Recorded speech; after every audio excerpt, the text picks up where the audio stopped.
Hello, Judy Rees here. I want to talk quickly about clean language and how you can use it to help someone to change. As you probably know, clean language was devised by a psychotherapist, David Grove, who was working with deep trauma. And at one level, all David used to do was ask the simple clean language questions about the metaphors that underpin people's thinking and that drive their behaviour. And he'd keep on asking these questions and boom, they'd change, and the changes would fit them perfectly and they'd stay changed, and the traumatic responses would be resolved and all of that. But that's at one level what he was doing.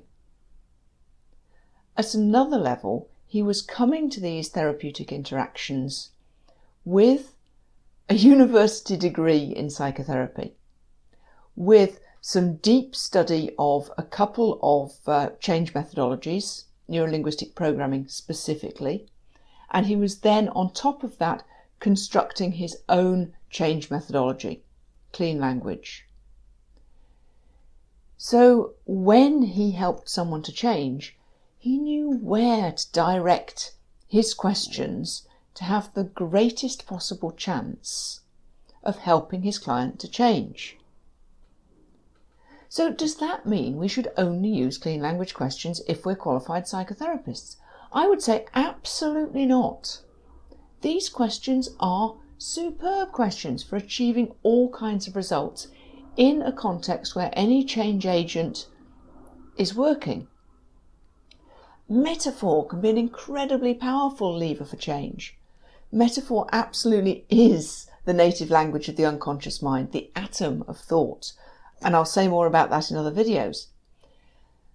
But the thing to draw out of all of this is that when you use clean language as an agent of change, you use it in a context of change where you are already proficient. So if you are a coach, you can combine it with your existing coaching tools to increase their power. If you are a hypnotherapist, you combine it with what you already know about hypnotherapy, and it will increase the power of what you're doing. What it doesn't do is completely replace any of those approaches. Certainly it can, if you go deeply into clean language, you can use it as a standalone change methodology, a standalone psychotherapeutic methodology. But when you learn it for those purposes, you learn some background material in the course of the training you're doing. Maybe you might do it as a psychotherapy study over the course of a year. You'll be doing a whole bunch of reading around other methodologies, other approaches, ethics, safety measures, all those kind of things you'll be putting into place. So does that mean that I'm wrong when I say you can use clean language right now to improve your communication and to help people change, even when you have no training in coaching, no training in psychotherapy? Well, I don't think so, or I wouldn't be saying it.